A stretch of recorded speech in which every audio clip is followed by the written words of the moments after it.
이 시간 함께 나누실 말씀 열왕기상 18장 20절에서 24절까지 말씀입니다.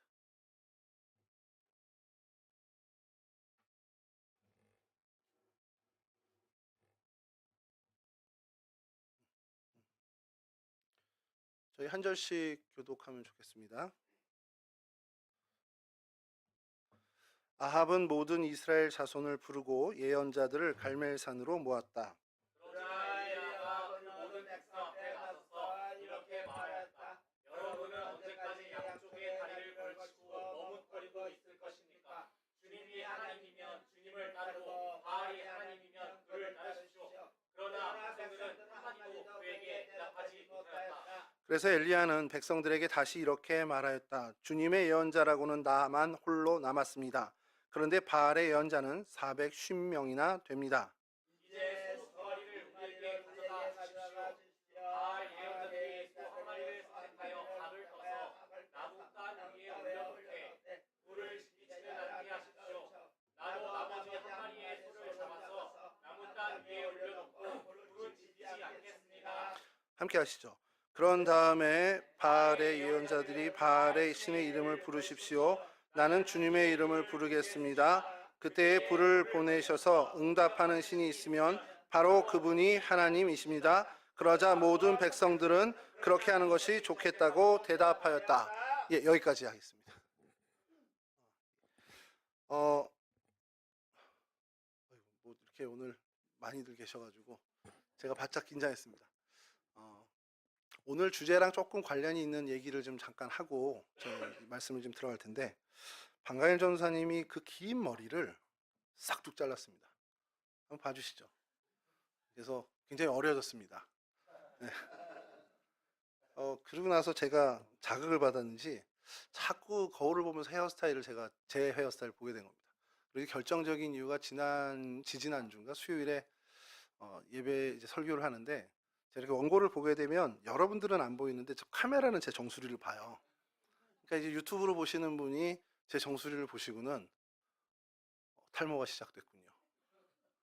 조치를 해야 되지 않겠냐라는 이제 저희 집사람을 통해서 전원이 들어왔습니다.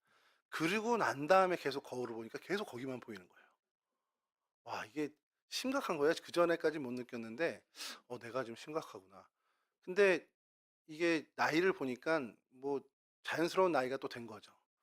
그래서 종로를 갔습니다. 성지, 우리의 성지 이제 가서 1년치를 받아왔어요. 그래서 이제 투약을 시작했습니다. 근데 이게 사람 여러분 굉장한 게요. 이틀 먹었는데 보세요.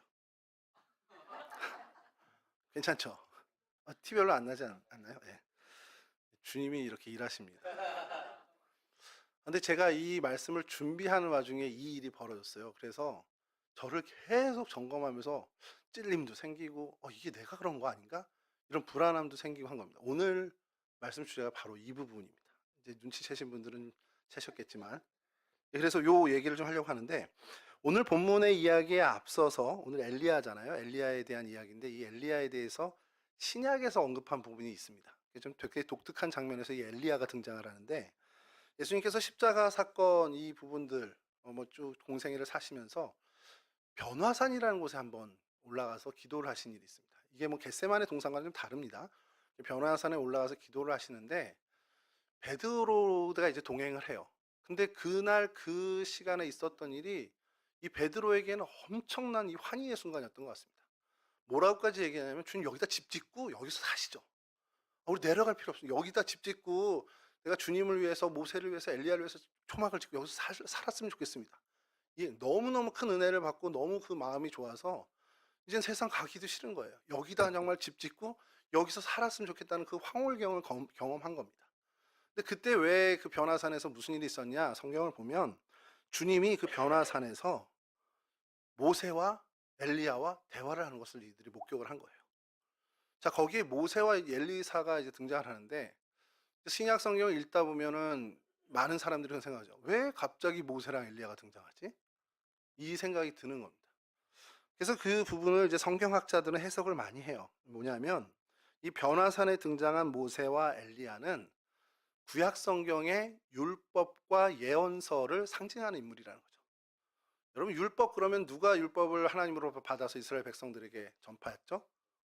예, 모세입니다. 제가 너무 이 청년부 예배가 좋은 게, 주일 3부 예배가 좋은 게 수요일에 이렇게 질문하면 권사님들 이러고 쳐다만 보고 있어요. 아시는데도 대답을 안 해요. 근데 여기는 아예 장관 선교사님 하시죠. 예. 여기는 일단 우리 세준 신학생 집사님이 따박따박 틀린 답도 정말 힘있게 외쳐주죠. 그래서 이게 좋은데, 그러니까 모세는 율법을 전달한 대표적인 사람입니다. 근데 이제 문제는 다음이에요.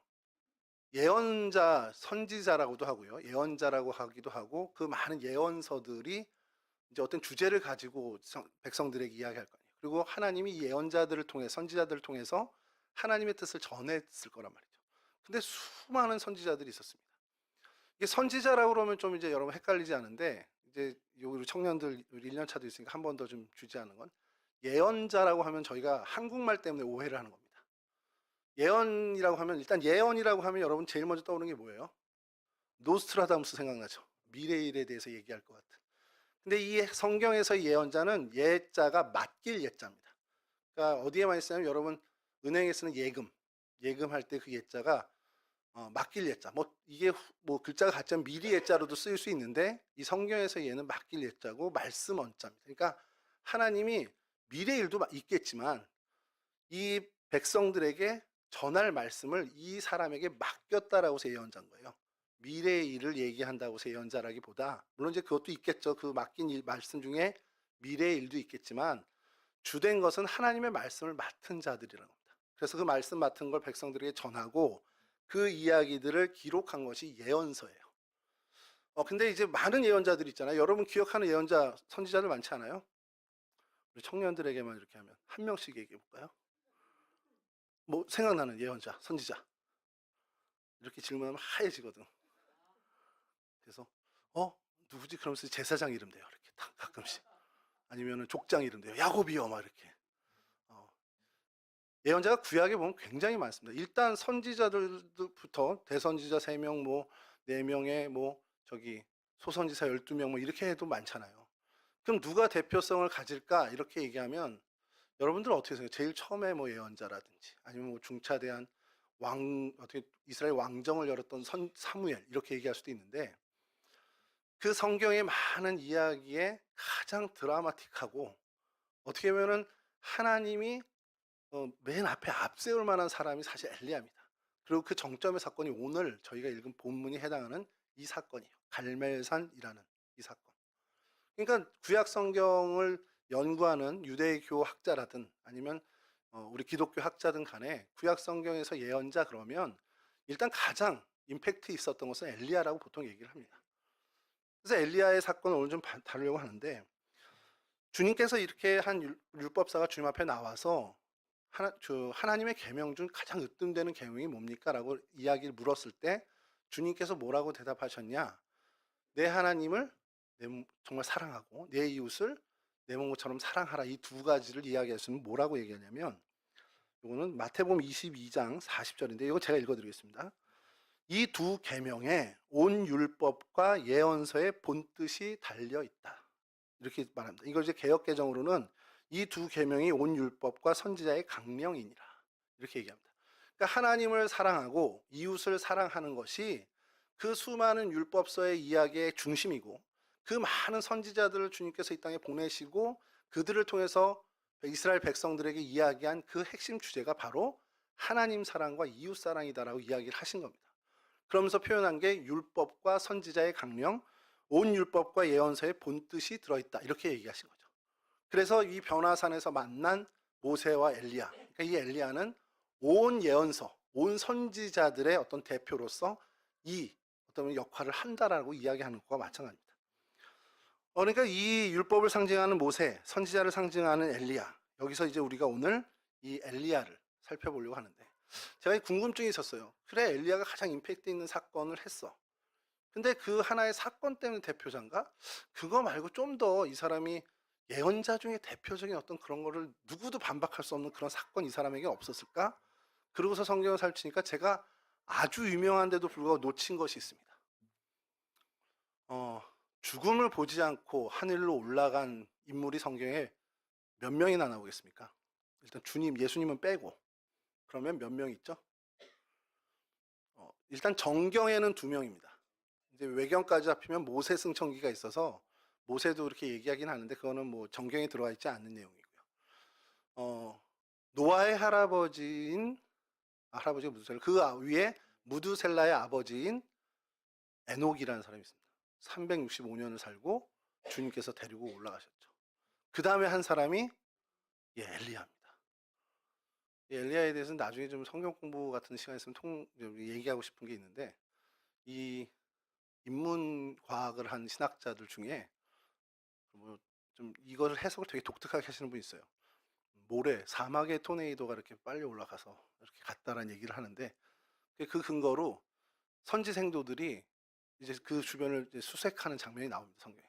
그러니까 그런 일이 그때 좀 있었던 일인가 보다. 흔하진 않지만 그래도 가끔 있었던 일이기 때문에 저 선지생도들이 그 빨리 올라간 그 엘리야를 찾으려고 한 거 아니냐, 이런 얘기를 하면서 이제 근거를 대는데, 우리는 그렇게 믿지 않죠. 어쨌든 죽음을 보지 않고 들림을 받아 올라간. 그러고 보니까 엘리야밖에 이런 게 없어요. 당연히 엘리야는 정말 율법서, 예언서의 상징이 될 수 있겠구나라는 생각하게 된 겁니다. 그러면서 이 갈멜산 전투를 새롭게 좀 보게 됐죠.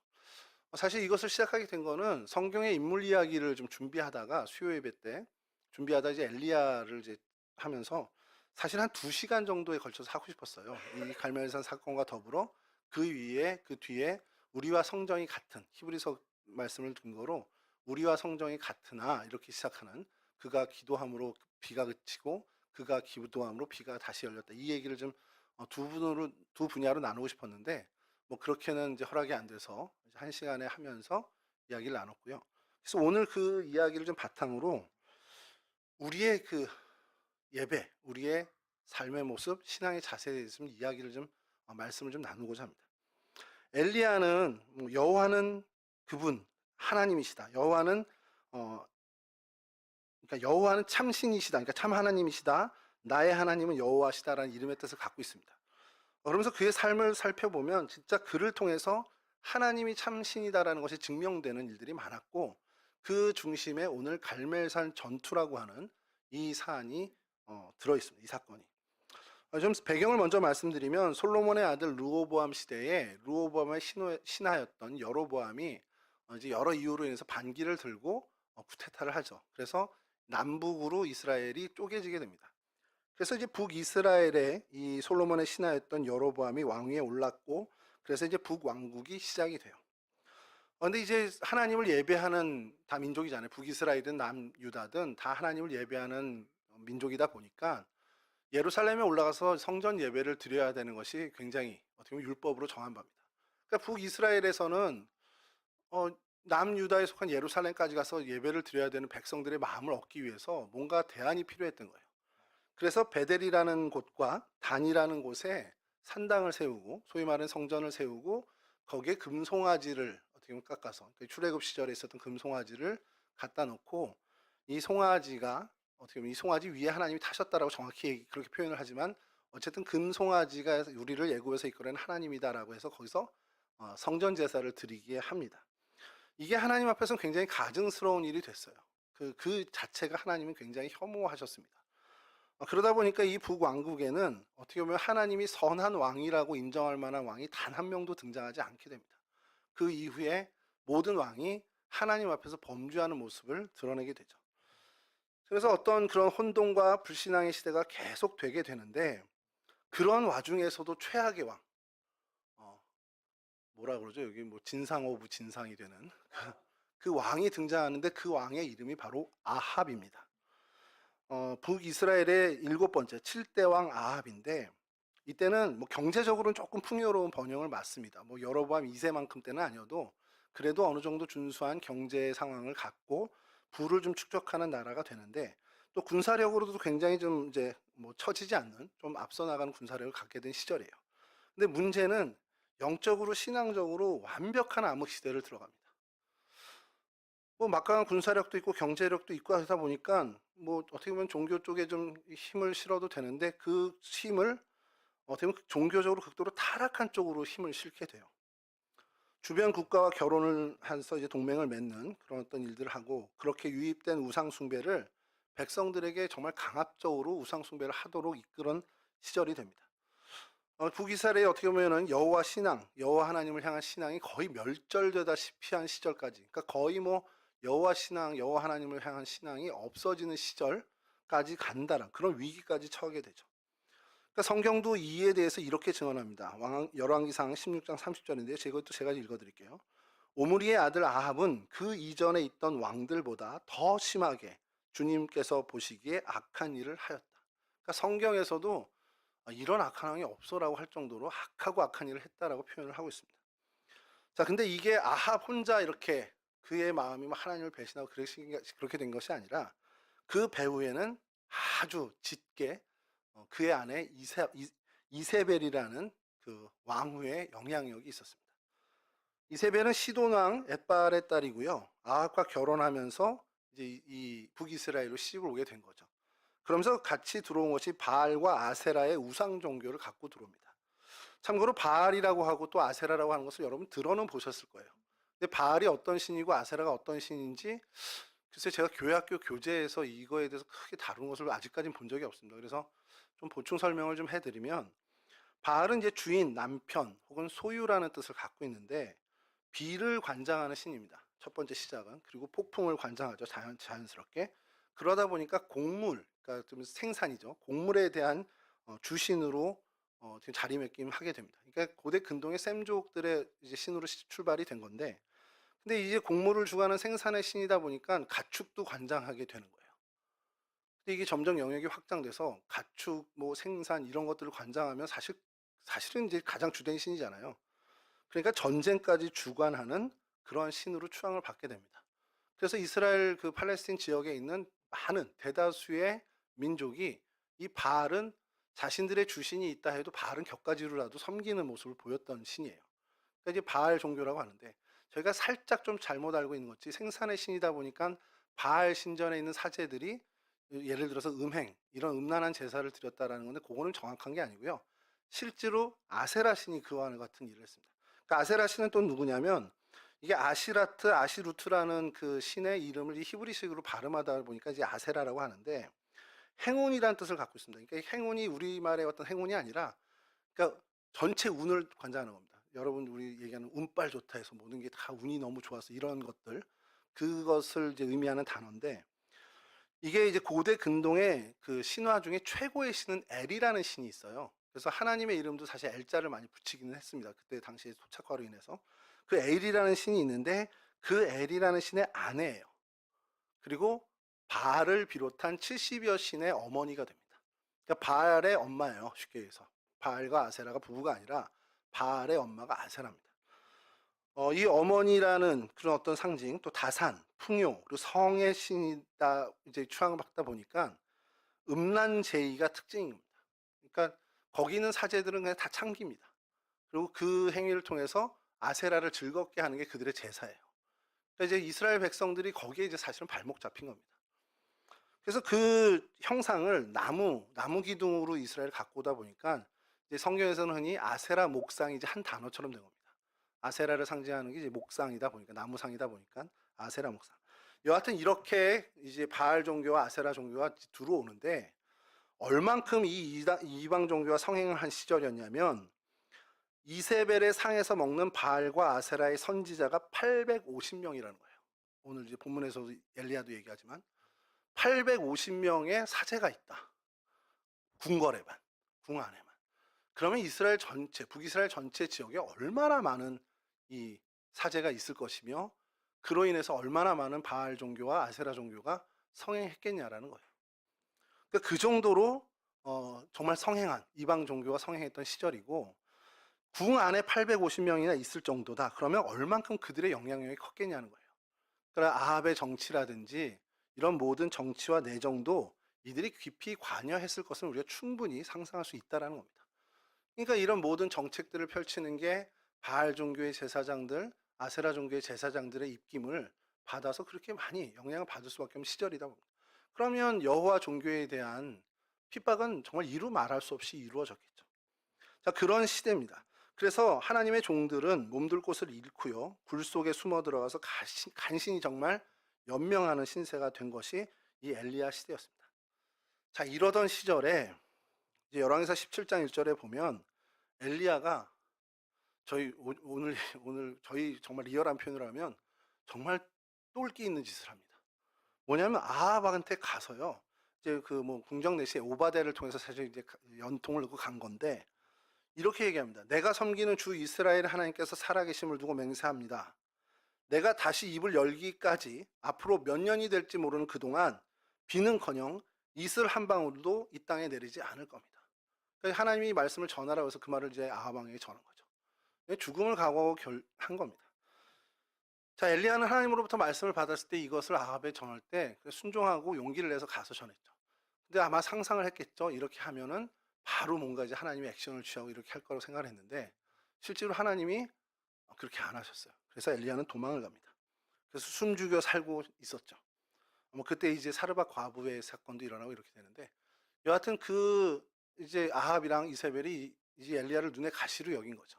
그러면서 이제 하나님께서 이제 비를 중단하고 그치게 해서 그동안 3년 반인가를 성경에서 이야기하지만 비가 그치게 됩니다. 여러분 1년만 비가 안 와도 어떻게 되는지 저희는 잘 알잖아요. 그 강수량이 적어져 예년 평균에 적어졌다 했을 때 저희가 어떻게 보면 농사가 저희의 주된 사업이 아님에도 불구하고 엄청난 피해를 보는 걸 저희 경험한 바가 있습니다. 자, 근데 3년 반 동안 비가 한 방울도 안 왔다.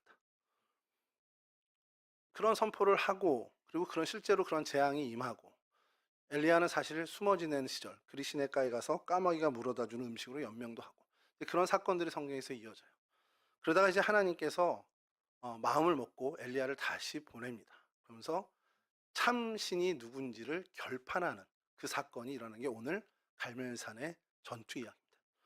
자, 이 설명을 하기 위해서 여러분 계속 했는데 저는 이제 그 기다림의 시간이 좀 약간 눈에 들어온 것이 하나님께서 그렇게 선포하고 바로 뭐 재앙 때리고 이렇게 하시면 좋은데 그러지 않고 참 인내의 시간을 좀 어느 정도 갖게 했어요. 사르밧 과부의 집에 가서 공개함을 받는 시간도 갖고 그러면서 엘리야에게 뭘 가르치시고 싶어서 이런 시간을 주셨을까라고 생각을 해보니 결국 하나님을 향한 믿음, 온전한 순종 이 부분을 이야기하고 그것을 훈련시키는 그것을 터득하게 하는 시간이었다는 겁니다. 이것이 좀 일맥상통하는 것이 지지난주죠. 저희 조혜환 선교사님 오셔서 오후 예배 때 설교를 해주시는데 제가 그날 너무 큰 은혜를 받았습니다.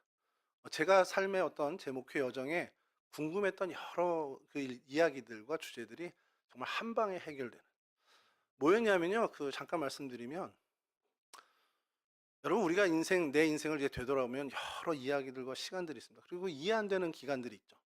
그 시절에 내가 왜 굳이 그런 일을 당해야 됐지?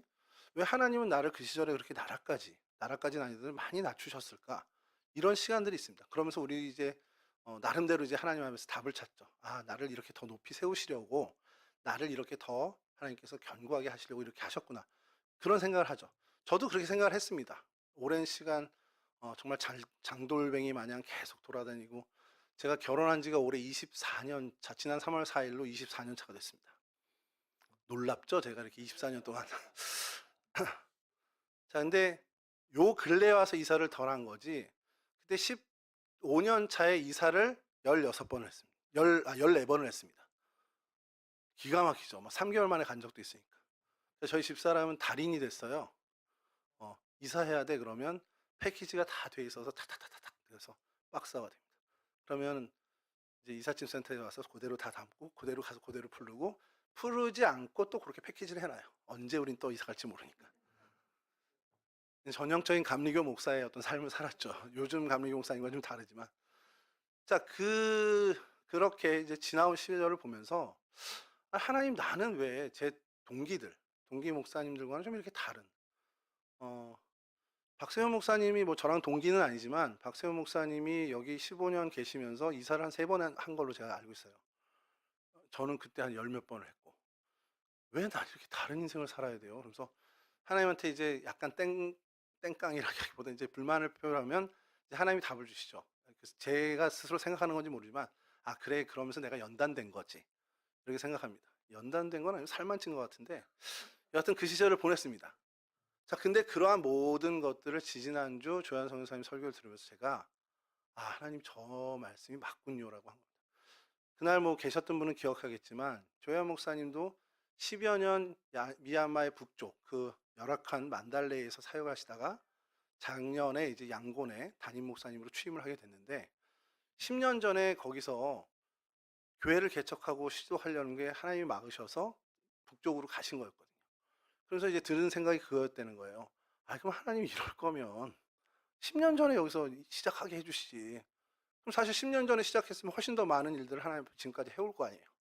그러니까 그런 생각이 들었는데 그날 신명기 6장 말씀에 힘을 다하고 마음을 다하고 성품을 다하고 생명을 다해서 주님을 사랑하라 하신 하나님의 명령을 이제 마음에 새기게 됐다. 그러면서 아, 우리가 이렇게 살아가는 모든 일들이 뭔가 하나님 앞에 업적을 만들고 뭔가 공을 세우는 게 아니라 인생이 더해지면서 내가 더 하나님을 사랑하는 사람이 되어가는 거구나라는 거예요. 그 과정에 필요한 것들이 뭐 이사를 몇 번 해야 되는 거고 뭐 어떤 일을 경험해야 되는 거라면 그래서 내가 더 하나님을 사랑하게 되는 거라면 그건 하나님의 선한 일이라는 거죠. 제가 막 뭔가 탁 맞은 것처럼 생각을 한 것이 목사 안수를 받던 그 시절에 제 감정은 지금보다 훨씬 더 하나님 향해서 뜨거웠습니다. 근데 제가 단언컨대 지금 제가 2006년에 목사 안수를 받던 가우지 목사보다 훨씬 더 하나님을 사랑하고 있다는 거죠. 그건 정말 제 스스로도 부인할 수 없고 물론 제 주변에 있는 제 가족들은 웃기고 있네 이럴 수도 있겠지만 저는 확신합니다. 제가 그 시절의 저보다 그러니까 지금 어느 누구보다도 더 하나님을 사랑한다는 게 아니라 그때의 저보다 하나님을 좀 사랑한다는 건 확실하다는 거죠. 이 얘기를 하면 이제 저희 집사람이 이제 듣고 있을지 모르겠지만 보면서 그럼 그때는 얼마나 하는 사랑한 거야? 이렇게 이제 그렇게 생각할 수도 있겠지만 여하튼 그때보단 저는 훨씬 더 하나님 사랑하는 사람이 되었다는 겁니다. 이 엘리야가 이 시절을 보냈던 그 기다림의 시간을 보냈던 것은 마찬가지로 하나님을 향한 마음이 훨씬 더 그러니까 하나님을 향한 사랑의 마음이 훨씬 더 강화되는 시기라는 거예요. 근데 그 사랑이 얼만큼 강화됐냐면 그 믿음이 얼만큼 강화됐냐면 이 450명 바알과 아세라의 선지자와 450대 1의 전투를 벌릴 정도로 담대한 믿음의 그런 사랑의 사람이 된 거라는 거예요. 여러분 그냥 450명 16대 1 싸움을 해도 안 되잖아요, 저희는. 근데 450대 1 이게 사실은 이게 상상이 안 가는 대항하는 세력입니다. 자, 그래서 이제 아합을 통해서 이 갈멜산에 이 아세라 바알의 선지자들이 모이고 엘리야의 이제 그 기도 이제 그 전투가 시작됩니다. 뭐 우리 그 결과를 잘 알죠. 엘리야가 압도적으로 그 바알 선지자들을 이겨내고 하나님 응답하시는 불을 내리시는 사건을 통해 기손 시내가에 가서 이 바알과 아세라 선지자를 다 죽임으로 이 전투는 끝납니다. 자, 이렇게 되는 것으로 뭐 저는 이제 이 얘기를 좀 마무리하려고 했는데 가만히 보니까 이 대결의 과정에서 제가 좀 제 눈길을 사로잡은 표현들이 있었습니다. 뭐냐면 이제 바알 제사장들의 아세라 제사장들의 그 모습인데요. 열왕기상 18장 26절인데 제가 좀 읽어드렸어요. 자세히 들어보세요. 그들은 가져온 소 한 마리를 골라서 준비하여 단 위에 놓은 후에 아침부터 한낮이 될 때까지 바알은 응답해 주십시오 하면서 부르짖었다. 그러나 응답은커녕 아무런 소리도 없었다. 바알의 예언자들은 제단 주위를 돌면서 춤을 추었다. 그러니까 아침에 각을 떠서 장작 위에 올려놓고 바알이여 응답하소서 이제 불을 내려 달라는 겁니다. 근데 한낮이 되도록까지 이렇게 막 기도를 한 거예요. 우리 표현으로 막 정말 통성 기도를 한 겁니다. 근데 아무런 반응이 없었죠. 그래서 이 사람들이 다음 단계로 올라갑니다. 그 제단 뒤를 돌면서 막 춤을 추는 거예요. 이게 개역개정에서는 뛰놀더라라는 표현을 하는데 이 단어는 파사흐라는 단어로 말 그대로 광분하며 이렇게 그 안에서 춤추는 거긴 한데 이게 광기 어린 춤을 추는 겁니다. 그러니까 이게 어떤 모양과 제일 비슷한가 이제 성경 주석들을 좀 찾아보면 여러분 혹시 우리 청년들은 잘 모르겠지만 굿하는 거 보신 적 있습니까? 저는 어릴 때 할머니 댁에 가서 굿하는 거 한번 본 적이 있는데 무당이 계속 방방 뛰어요. 진짜 체력이 엄청 좋습니다. 그래서 뭐 거의 1시간 이상을 방방 뜁니다. 그렇게 지금 저 운동하면 무릎 다 나가죠, 지금 같은 경우는. 근데 그게 약간 신기가 있는 거겠죠? 뭐 높이 뛰고 방방 뛰는데 지치질 않고 계속 꽹과리 소리부터 막 나면서 1시간 이상을 그렇게 하는 걸 제가 본 적이 있거든요. 그 모습과 가장 유사할 거라는 거예요, 성경학자들에게는. 근데 450명이 뜁니다. 여기 테바홀에서 했으면 무너질걸요? 그 정도로 뛰는 거예요. 그게 이들이 단계입니다. 그러니까 바알 종교 예식이 통성으로 기도하는 거예요. 그 다음 단계가 이렇게 모두가 다 뛰는 겁니다. 발짝발짝 뛰는 겁니다. 자, 그러면 그 다음에 응답이 왔을까요? 전혀 응답이 없었죠. 그랬더니 엘리야가 뭐라고까지 얘기하냐면, 야, 바알신 자나보다 한번 깨워봐. 이렇게까지 조롱어린 이야기도 합니다. 성경에 이제 기사가 그렇죠. 그러면서 제가 이제 또 주목하게 된 것이 그 다음 18장 28절에서 29절인데요. 이제 춤추면서 이들이 그 다음 단계로 넘어갑니다. 그들은 더 큰 소리로 부르짖으면서 그들의 예배 관습에 따라 칼과 창으로 피가 흐르도록 자기 몸을 찔렀다. 한낮이 지나서 저녁 제사를 드릴 시간이 될 때까지 그들은 미친 듯이 날뛰었다. 그러나 아무런 소리도 없고 아무런 대답도 없고 아무런 기척도 없었다. 그러니까 이제 소리 지르고 막 뛰어노는 그 관례를 넘어서 그 다음 단계 뭐냐면 자해를 하는 겁니다. 칼로 창으로 막 손을 긋는 거예요. 그래서 피를 내는 겁니다. 여러분 이거 450명이 저기 우리 뭐 고대 그 잔디 광장에 450명 모여서 막 음악 틀어놓고 막 뛰면서 막 몸에 막 기스를 내가면서 피가 흘러서 막 바닥이 막 피로 한다. 여러분 딱 보면서 제일 먼저 드는 생각이 뭘 것 같습니까? 여러분들 만약 그 광경을 봤다. 112에 신고해야죠, 일단은. 119도 동시에 신고해야 되겠죠. 어쨌든 지나가는 사람들이라도 그것은 그냥 눈이 갈 수밖에 없는 장면입니다. 그러니까 비주얼한 그 부분들은 거의 정점을 찍는 모습이에요. 그러면서 계속 소리는 여전히 지르고 계속 그 앞에서 파사흐 춤추듯이 뛰는 것은 여전하다는 거예요. 그러니까 눈에 보이는 것에 있어서는 이 바알 종교가 타 종교와의 어떤 비교를 불허할 만큼 엄청나게 비주얼한 종교라는 거예요. 그것이 그들의 예배 관습입니다. 그러니까 예배의 규례라고 할 수도 있겠죠. 처음에 이 본문 보면서 뭐 이렇게까지 해? 라고 생각했는데 가만히 보면 그거밖에 없는 거죠. 왜냐하면 참신이 아니니까 응답이 없습니다. 존재하지도 않는 그 바알에게 뭔가를 보여주려니 뭐 예배한다라는 걸 보여줄 테니 존재하지도 않은 신에게 보여주려니까 주목을 끌 수밖에 없는 거예요. 그러니까 보여지는 것에 치중할 수밖에 없는 것이 그들의 예배 규례일 수밖에 없다라는 겁니다. 이방 종교가 다 그렇잖아요. 작두 타는 걸 제가 딱 한 번 봤어요, 평생에. 무당이 맨발로 버섯을 딱 그 자리에서 벗더니 작두가 한 6계단 있는데 그 위를 점프해서 올라가서 계속 다닙니다. 처음에는 저는 그냥 칼 모양 계단인 줄 알았어요. 근데 나중에 보니까 진짜 베어지는 작두더라는 거죠. 근데 그거를 아무 상처 없이 왔다 갔다 합니다. 그러니까 이제 마귀의 역사를 사실 저희가 실제로 보게 되는 건데 그것만 봐도 제가 얼마나 며칠을 제가 막 트라우마에 시달리는지 몰라요. 그것만 봐도 너무 이게 정말 비주얼적으로 충격이었거든요. 근데 여러분 450명이 자기 몸에 칼을 대고 창을 대고 피를 질질 흘린다. 이거는 뭐 주목을 끄는 데는 최정점이라는 거죠. 여러분 이게 우상 종교의 특징이라는 겁니다. 우상 종교, 이방 종교의 특징은 보여주는 것, 여기에 온 생명을 다합니다. 그러니까 보여주기 식의 퍼포먼스가 그들의 예배에 사실 전부 다라고 해도 과언이 아니라는 거죠. 여러분 보여주는 것, 소위 말하는 나를 포장하는 것의 최정점은 오늘날 뭐가 있을까요? 제가 이렇게 고민을 하다가 생각이 든 게 별그램일까? 이런 생각을 한 거예요. 카카오 스토리? 뭐 이런 생각을 했는데 사실 그거보다 더한 건 CF입니다. 여러분 CF 보시면 그 제품에 대해서 이게 이제 홍보를 하잖아요. 정말 그 제품에 대해서 정확하게 정보를 전달하는가? 제가 홈쇼핑을 보면서 이제 컴퓨터를 이제 파는 게 가끔 있어요. 브랜드 컴퓨터를. 근데 이제 제가 컴퓨터를 전혀 모르지 않으니까 조금 아는 사람이다 보니까 왜 저걸 강조를 해? 이게 CPU가 어떻고 캐시 메모리가 어느 정도고 램이 이 정도기 때문에 어떤 그 프로그램을 돌리는데 전혀 문제 없습니다. 이런 거에 초점을 맞춰야 되잖아요, 실제로. 근데 그렇게 하면은 대부분의 사람들이 못 알아들으니까 알아듣는 제일 좋은 겁니다. 자, 삼성입니다. 이게 최고입니다. 그리고 27인치입니다. 이런 어떤 요런 것들에 대해서 강조를 하거든요.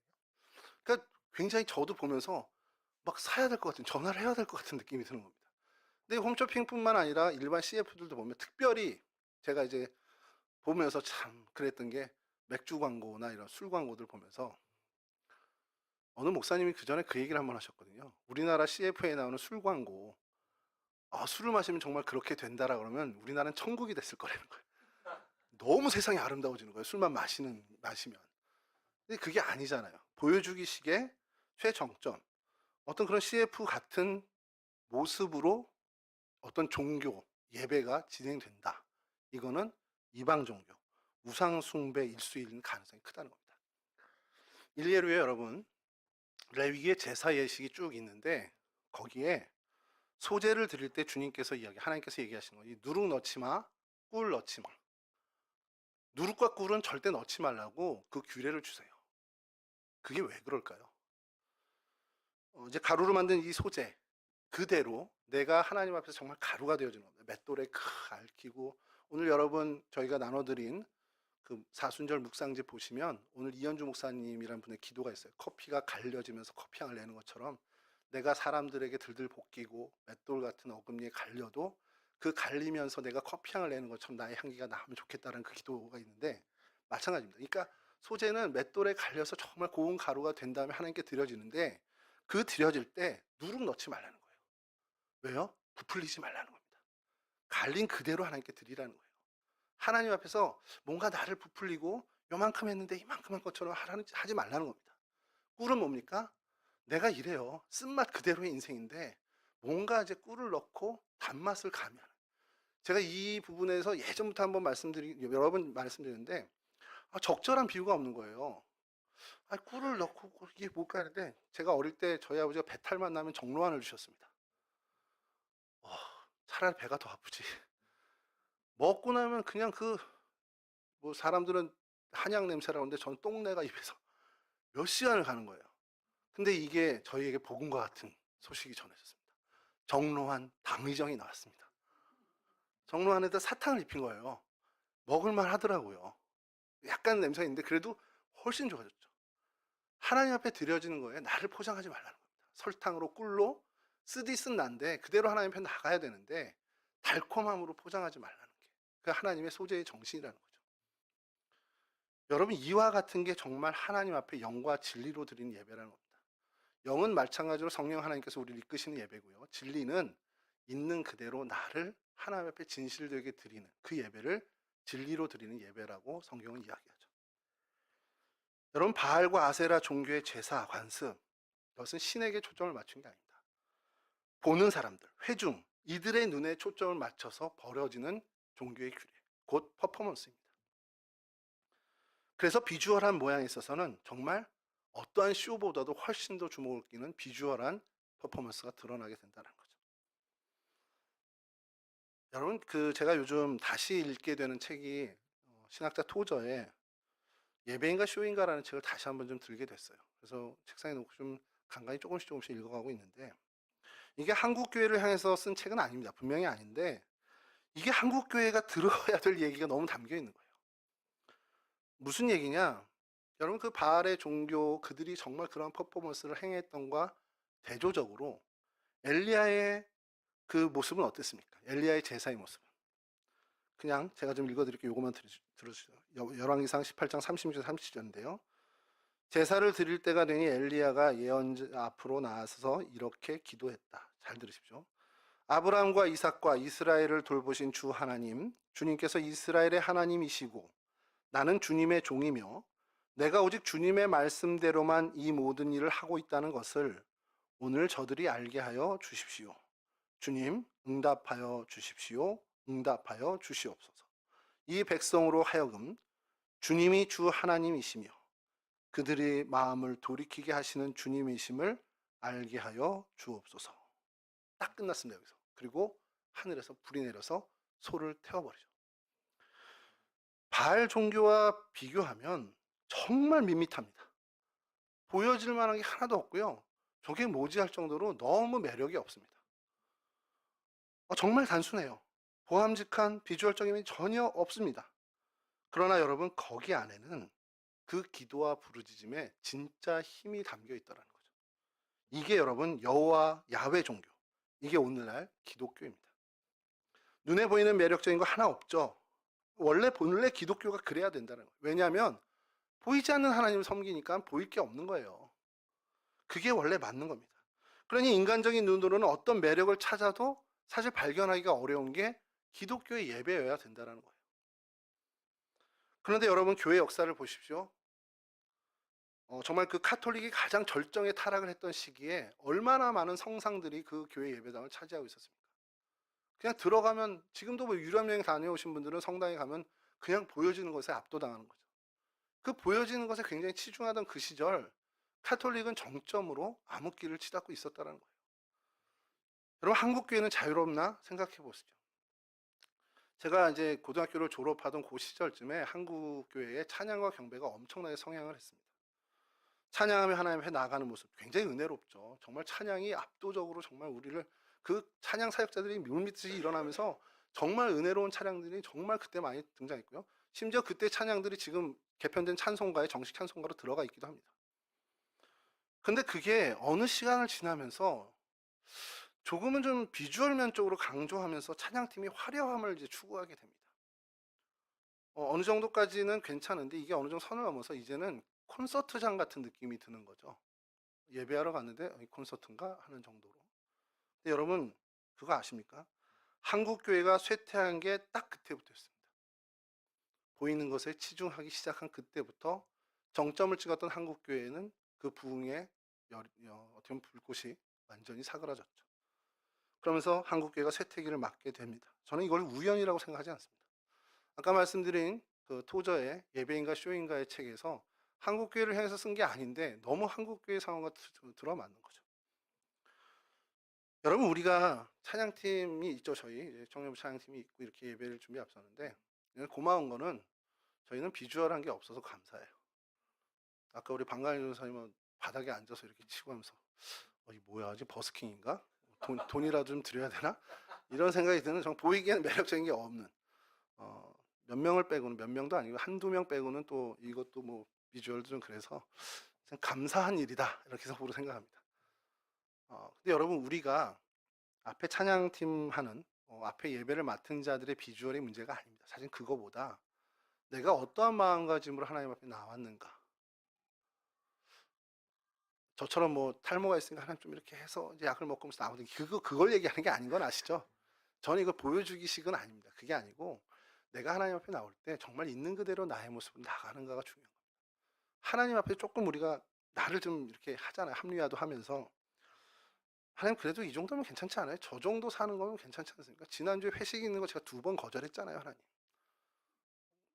3번 먹을 수 있는 것 1번 제가 거절했지 않습니까? 이런 어떤 모습들, 그러니까 나를 좀 더 포장하는, 그러니까 사실 하나님 앞에 나올 때 우리가 중요하게 생각해야 되는 건 포장되지 않은 나를 드려야 되고, 어떻게 보면은 부풀려지지 않은 나를 하나님께 보여드리고 드려야 된다는 겁니다.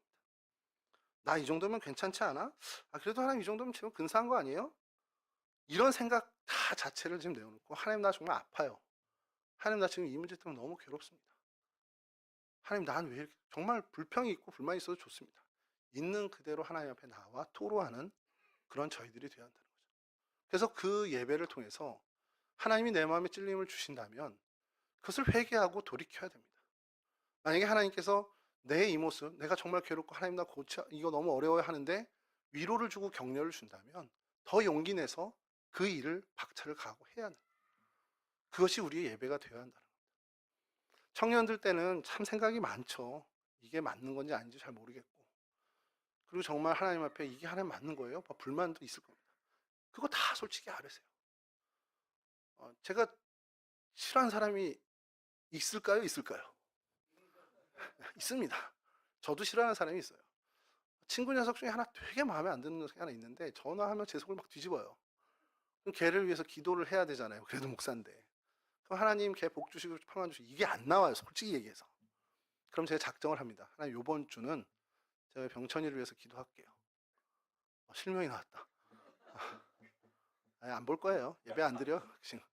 자, 기도하는데 하나님 저 솔직한 제 마음 그 녀석 다리 확 부러졌으면 좋겠습니다. 이렇게는 아니지만 솔직한 제 심정을 하나님께 드리겠습니다. 그러면 일주일이 지나면 제 기도가 바뀌어 있는 걸 제가 봅니다. 근데 어떤 때는요. 제가 그 기도를 하는데 일주일 동안 그 기도가 더 강화되는 걸 보여요. 아, 이래야 내가 알지. 기도 안 하면 이게 하나님 뜻이 어딘지 제가 모르는 거예요. 더디더라도 기도해야 그 기도의 끝물에 하나님의 뜻이 무엇인지를 발견하게 되는 겁니다. 예배 앞에 앞으로 정직한 마음으로 나와 예배해야 하나님이 그 마음을 만져주고 그 생각을 고쳐주시고 아니면 더 강화시켜주든지 해주시지. 그러지 않고는 우리가 어떤 이성적인 판단으로 하나님 뜻을 어떻게 헤아리겠습니까? 예배에 나올 때 정직하게 정말 하나님한테 불만 있으면 불만 가지고 하나님 나 이거 정말 내가 수용 못하겠어요. 예수님의 기도가 그랬지 않습니까? 하나님 이 잔을 좀 돌려주십시오. 근데 그 기도가 마지막에 어떻게 돼갑니까? 저는 그 겟세마네 예수님의 기도가 하나님이 이 잔을 내게서 돌려주십시오 하고서 바로 그러나 하나님의 언대로 하십시오 이렇게 아니라고 그 중간에 많은 강구가 있었다고 봅니다.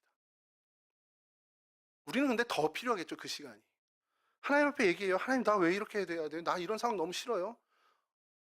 소위 얘기는 하나님 나 이따위로 수강 신청 되게 왜 이렇게 하나님 이렇게 해주셨어요? 이렇게 되면 누구는 공강 이틀이랬는데 전 하루밖에 없잖아. 이런 것도 다 토로하는 겁니다. 그러면 그 기도, 그 예배를 통해서 하나님이 우리의 마음을 만져주시죠. 그리고 전혀 내가 못 봤던 새로운 시각으로 나의 상황을 보게 해주십니다. 그러면 그것이 감사의 조건이 될 때가 있어요. 이런 얘기를 좀 하면 정말 예배하고 기도 좀 해보십시오.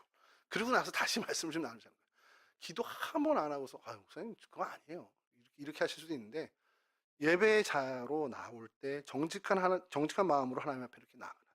내 마음의 쓴뿌리까지 다 가지고 나가시길 바랍니다.